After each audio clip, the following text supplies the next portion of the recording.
Assalamualaikum warahmatullahi wabarakatuh. Di sini kami dari kelompok 4 akan membahas mengenai identifikasi dan metabolisme lemak dalam mata kuliah biokimia yang diampu oleh Ibu Ratna Kumala Dewi MPD. Anggota kelompok kami yaitu saya Rahmatul Isna Rodiah, kemudian Rizky Indah Yuliasari dan Nisfatul Awaliyah. Selanjutnya, materi pertama akan dipaparkan oleh saya mengenai pengertian lemak dan jenis-jenis lemak. Kemudian, materi yang kedua akan disampaikan oleh Rizky Indah Yuliasari mengenai apa manfaat lemak dan sumber makanan yang mengandung lemak. Kemudian, materi ketiga akan disampaikan oleh Nisfatul Awaliyah yang mengenai macam-macam metabolisme lemak dan ayat Al-Quran yang membahas mengenai lemak. Langsung saja kepada materi yang pertama yang akan saya paparkan mengenai pengertian dan struktur lemak. Pengertian lemak. Suatu lemak atau yang biasa kita sebut dengan lipid itu didefinisikan sebagai senyawa organik yang terdapat dalam alam serta tak larut dalam air, tetapi larut dalam pelarut organik nonpolar seperti suatu hidrokarbon atau dietil ether.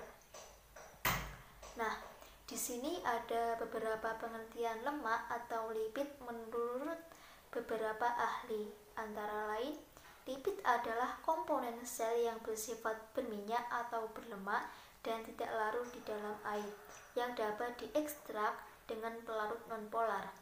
Beberapa lipida berfungsi sebagai komponen struktural membran, yang lain sebagai bentuk penyimpanan bahan bakar.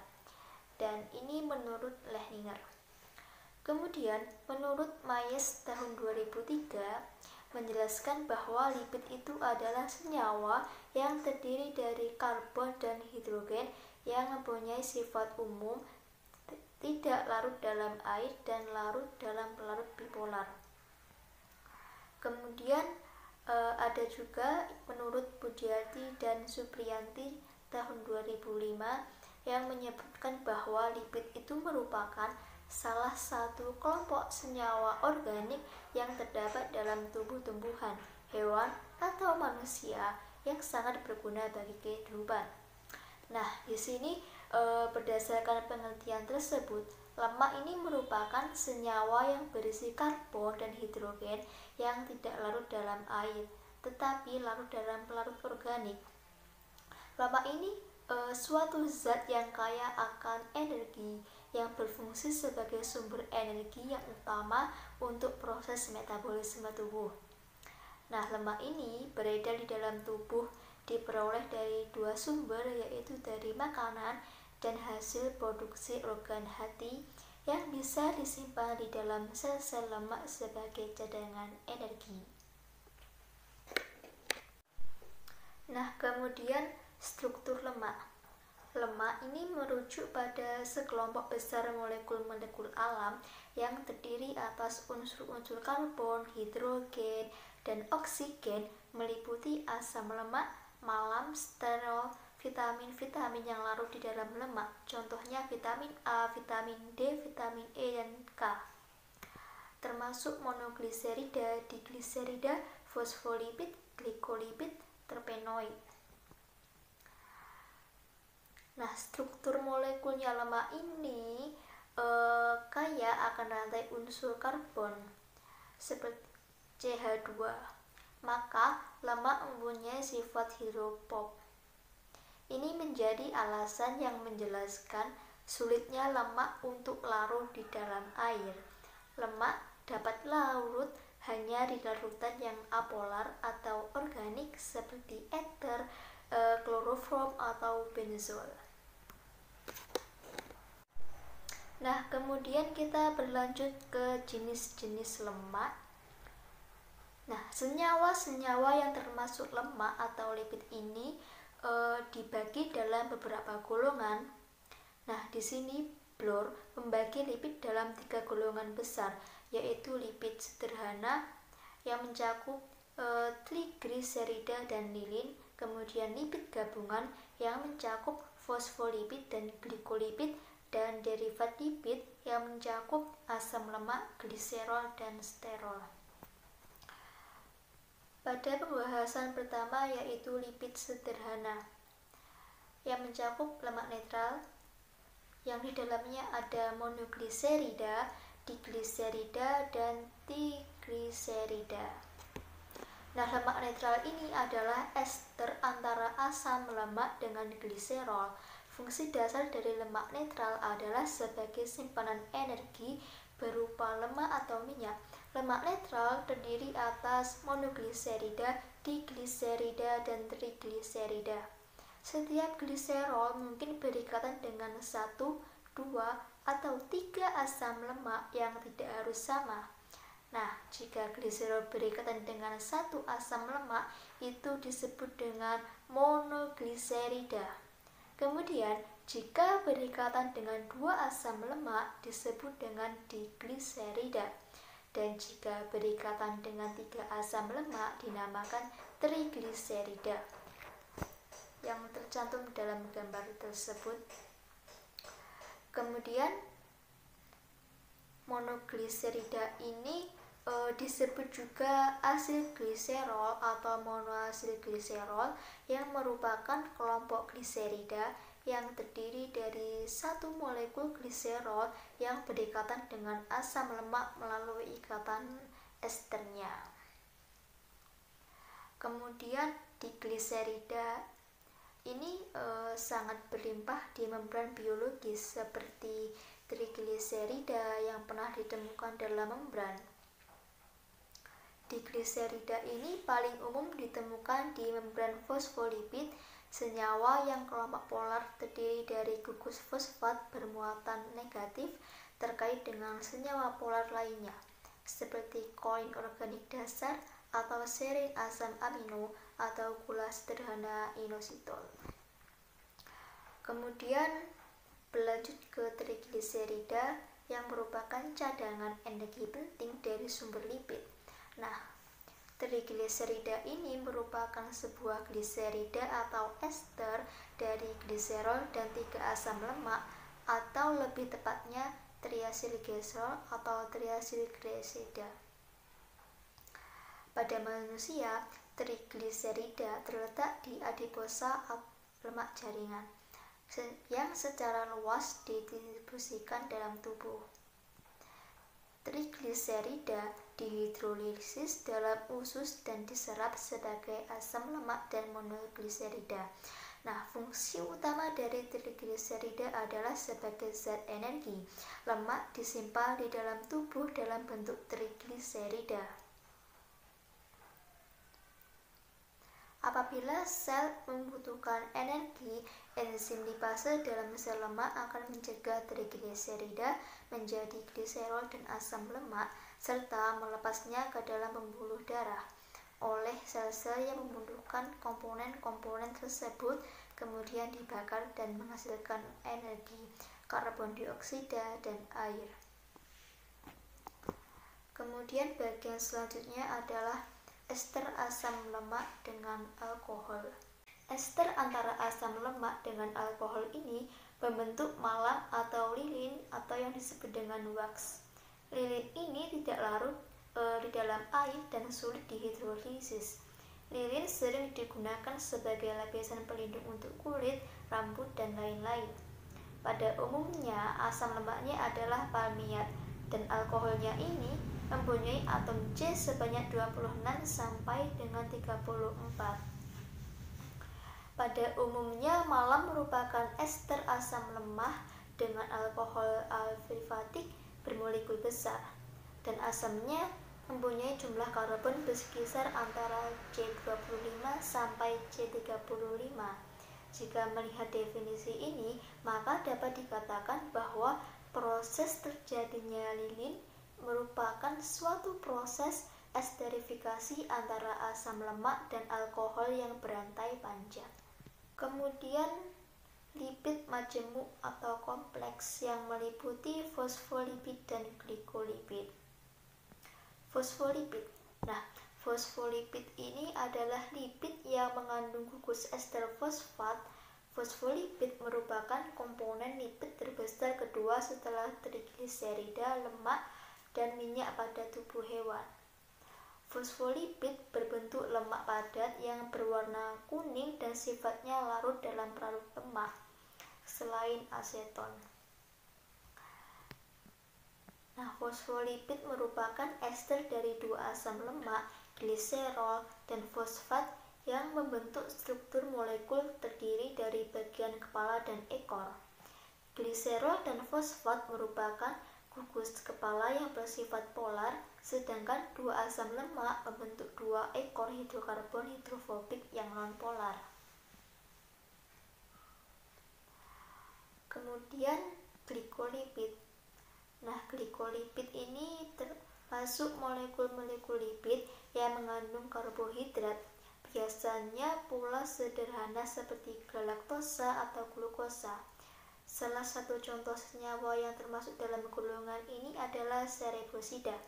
Cerebrosida ini terbentuk dalam jaringan otak. Senyawa ini merupakan penyusun kurang lebih 7% berat kering otak dan pada jaringan syaraf.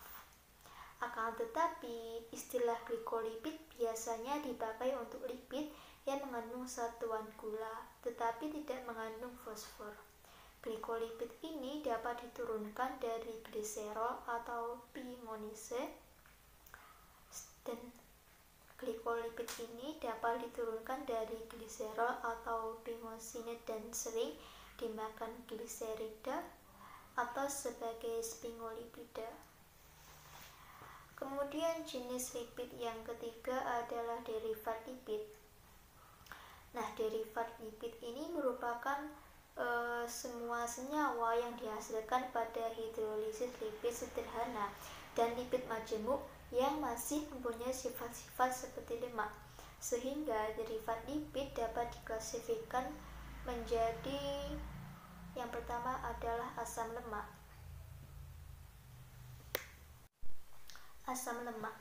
Asam lemak ini adalah asam alkonoat atau asam karboksilat berderajat tinggi, rantai C yang lebih dari 6. Asam lemak merupakan asam monokarboksilat rantai panjang. Adapun rumusnya adalah CH3 CH2NCOH. Asam lemak mempunyai peranan fisiologi yang penting, yaitu sebagai satuan pembentuk fosfolipid dan glikolipid yang merupakan molekul anfatik sebagai komponen membran biologi. Kemudian asam lemak mempunyai peran yang sangat penting sebagai sumber pembentuk. Sebagian besar asam lemak ini disimpan dalam bentuk senyawa trigliserida di dalam sel. Sebagian besar asam lemak bebas yang mengalami katabolisme berasal dari proses hidrolisis trigliserida oleh enzim lipase yang terdapat di dalam sel jaringan lemak. Kemudian asam lemak ini dikeluarkan dari sel, berikatan dengan serum albumin yang kemudian bersama aliran darah dibawa ke jaringan lainnya di dalam tubuh untuk selanjutnya mengalami oksidasi. Dalam oksidasi ini ada langkah-langkah yang disebut dengan reaksi beta oksidasi asam lemak yang sebagai berikut. Yang pertama adalah proses dehidrogenasi asil lemak KOA dengan enzim asil KOA. Dehidrogenasi menghasilkan senyawa enyl-CoA. Pada reaksi ini, FAD sebagai koenzim direduksi menjadi FADH2. Kemudian ikatan rangka pada enoil-CoA dihidrasi menjadi hidroksiasil-CoA oleh enzim enoil-CoA hidratase. Kemudian hidroksiasil-CoA dioksidasi menjadi ketoasil-CoA menggunakan enzim beta hidroksiasil-CoA dehidrogenase. Pada reaksi ini, NAD sebagai koenzim direduksi menjadi NADH. Kemudian langkah selanjutnya reaksi tahap akhir, di mana beta ini dihidroksiaksil-CoA bereaksi dengan CoA bebas yang menghasilkan asetil-CoA dan sisa asam lemak. Nah, reaksi tersebut karena aktivitas enzim asetil-CoA asil transferase, asetil-CoA akan dilepas dan meninggalkan sisa asam lemak yang akan dipotong-potong lebih lanjut menjadi asetil-CoA yang lain. Kemudian bagian dari derivat lipid yang lain adalah gliserol. Nah, gliserol dengan rumus kimia C3H8O3 ini dengan nama kimia 1,2,3-propanatriol merupakan cairan kental yang memiliki rasa manis, tidak berwarna, tidak berbau, mudah larut dalam air, meningkatkan viskositas larutan, mengikat air dan menurunkan aktivitas air.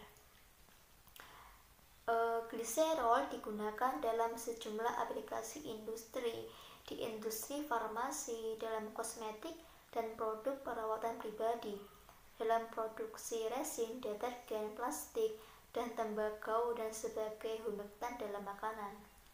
Penggunaannya sebagai bahan kimia ini sangat penting secara komersial, dimulai dengan aplikasinya dalam produksi dinamit. Dinamit diperlukan dalam penemuan dan ekstraksi mineral bawah tanah dan dalam pembangunan infrastruktur. Oleh karena itu, gliserol menjadi pendorong perkembangan industri. Selanjutnya, derivat lipid yang ketiga adalah steroid. Nah, suatu steroid ini merupakan senyawa yang mengandung sistem cincin, yaitu cincin 6 dan 1. Nah, kemudian bagian derivat lipid yang ketiga adalah steroid. Suatu steroid ini merupakan senyawa yang mengandung sistem cincin berikut, yaitu 3 cincin 6 dan 1 cincin 5. Steroid yang banyak terdapat dalam kehidupan adalah sterol, suatu alkohol yang berintikan berhidroksisiklepantanovenantren. Contohnya adalah kolesterol yang banyak terdapat dalam otak, sistem saraf, membran, dan lain-lain. Dalam tanaman terdapat filosterol, misalnya sigmasterol dan sitosterol. Steroid ini memiliki peran penting dalam dunia medis. Salah satunya yaitu androgen yang merupakan hormon steroid yang berfungsi sebagai agen yang menstimulasi organ seksual pada wanita. Tugas utama dari steroid ini yaitu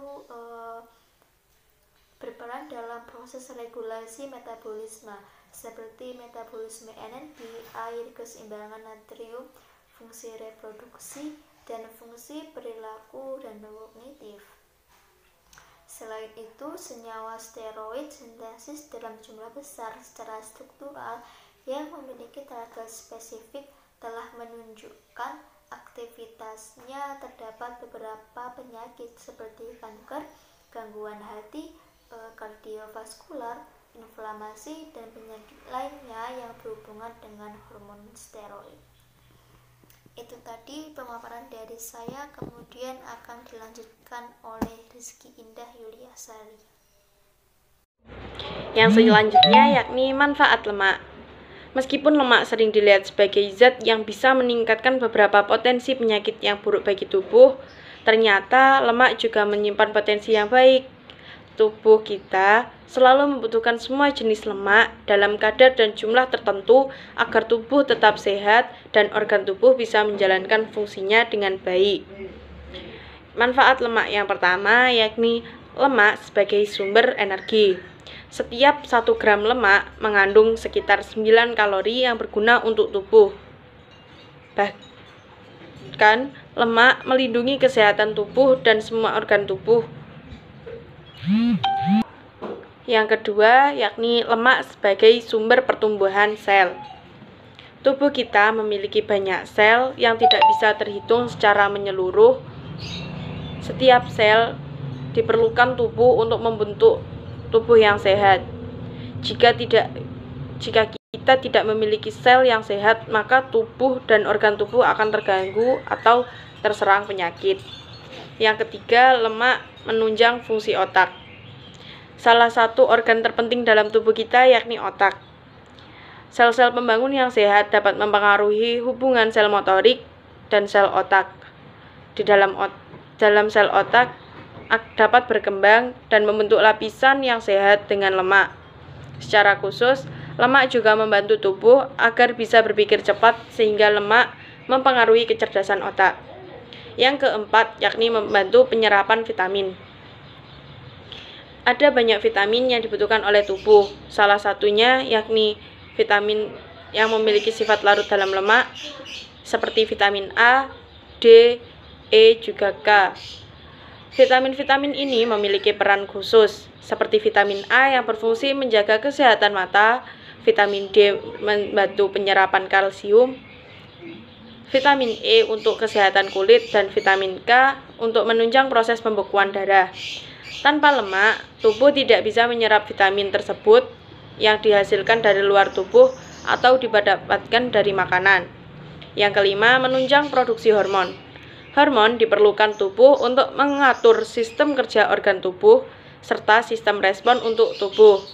Lemak berperan menjaga produksi hormon sehingga membantu menjaga kesehatan tubuh. Yang keenam, yakni membantu kesehatan kulit. Lemak juga memiliki peran yang penting untuk menjaga kesehatan kulit. Orang-orang yang mengalami kekurangan lemak akan terlihat dengan tanda-tanda kulitnya yang bersisik dan kusam. Bahkan, lemak juga bisa menjadi indikator pelindung terhadap perubahan cuaca. Yang ketujuh, yakni lemak mendukung kesehatan organ tubuh.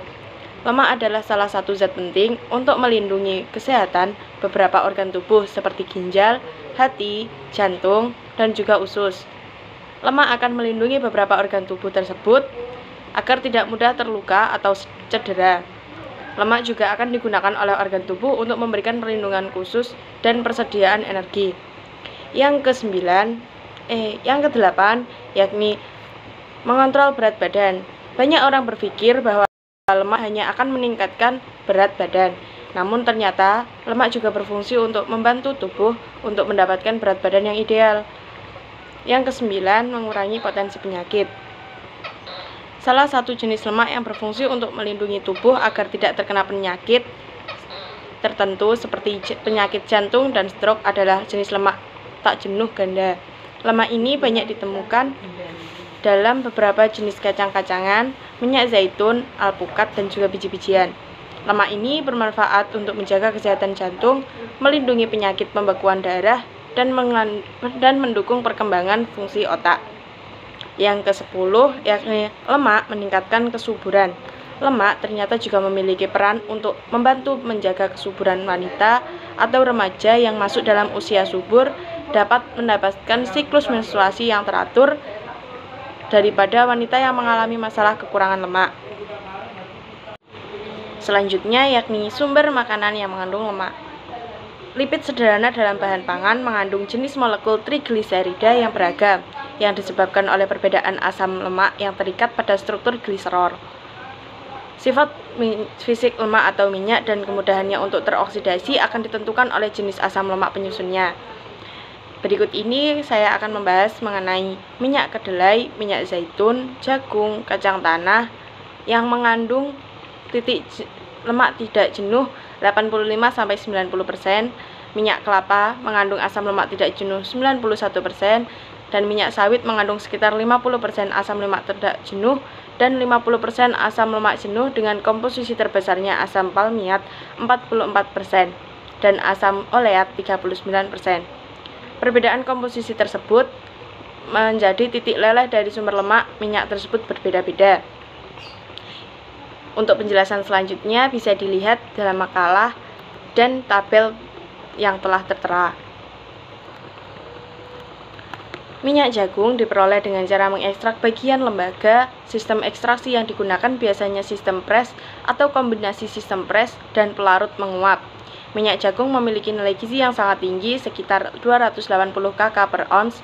Selain itu juga minyak jagung juga lebih disenangi konsumen, dapat terhindar dari gejala atherosclerosis yang diakibatkan terjadinya kompleks antara sitosol dan Ca++ dalam darah. Di dalam minyak jagung juga terdapat banyak asam lemak esensial yang dibutuhkan pada pertumbuhan badan. Baiklah, materi selanjutnya akan dilanjutkan oleh teman saya, Nisfatul Awaliyah. Metabolisme lipid meliputi metabolisme trigliserid, metabolisme kolesterol, dan metabolisme lipoprotein. Trigliserida merupakan bentuk lemak yang disimpan untuk energi dan merupakan bentuk paling banyak dalam bahan makanan dan jaringan. Trigliserida yang disimpan dalam jaringan lemak akan dikatabolisme oleh hormon sensitif lipase yang terdapat dalam jaringan lemak dan mengkatalisis cadangan trigliserida menjadi asam lemak dan gliserol. Kemudian, asam lemak dan gliserol akan ditranspor ke jaringan aktif, di mana keduanya akan dioksidasi dan menghasilkan energi. Gliserol ketika memasuki jaringan aktif akan segera diubah menjadi gliserol 3-fosfat yang akan melewati jalur glikolitik untuk pemecahan glukosa untuk menghasilkan energi. Sedangkan asam lemak sebelumnya yang melalui proses beta oksidasi menghasilkan asetil CoA yang masuk ke dalam siklus Krebs dan akan menghasilkan energi. Poin yang kelima yakni metabolisme lipid. Lipid merupakan sekumpulan senyawa heterogen yang berikatan dengan asam lemak. Dalam tubuh, lipid disimpan sebagai penghasil energi. Lipid mempunyai struktur utama yang tersusun dari hidrokarbon dan oksigen dengan sifat umum yaitu tidak larut dalam air, tetapi larut dalam pelarut organik. Pada lemak, jumlah oksigen hanya sedikit. Lipid mencakup lemak, minyak, steroid, lilin, dan senyawa yang berhubungan. Lipid yang penting dalam kehidupan ialah lemak-lemak netral atau trigliserida, fosfolipid atau senyawa sejenis, dan sterol. Metabolisme mencakup proses anabolisme dan katabolisme. Hati merupakan pusat metabolisme lipid yang bertanggung jawab dalam pengaturan kadar lipid dalam tubuh. Poin yang kedua yakni tentang metabolisme kolesterol. Kolesterol merupakan prekursor dari semua steroid lain di tubuh seperti kortikosteroid, hormon seks, asam empedu, dan vitamin D. Kolesterol adalah produk metabolisme hewan dan karenanya terdapat dalam makanan yang berasal dari hewan seperti daging, hati, otak, dan kuning telur. Sebagian besar kolesterol tubuh berasal dari sintetis dan sisanya berasal dari makanan. Kebanyakan sel dalam tubuh dapat mensintesis kolesterol, walaupun sebagian besar kolesterol dalam hati. Poin yang ketiga yakni tentang metabolisme lipoprotein.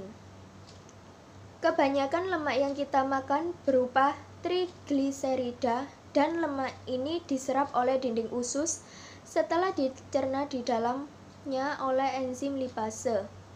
Kemudian lemak tersebut akan diangkut oleh kilomikron ke jaringan adiposa dan otot untuk disimpan dan digunakan sebagai sumber energi.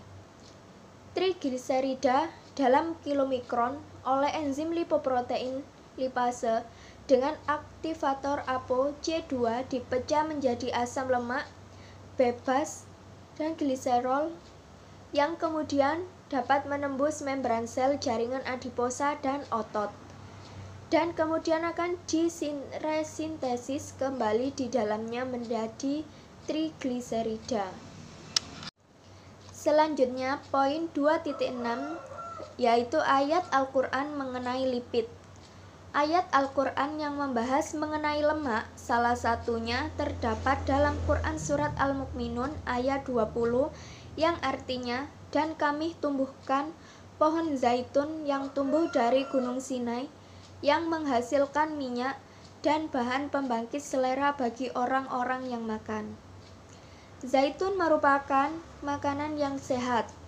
Tiap buah zaitun yang matang mengandung 80% air, 15% minyak, 1% protein, 1% karbohidrat, dan 1% serat.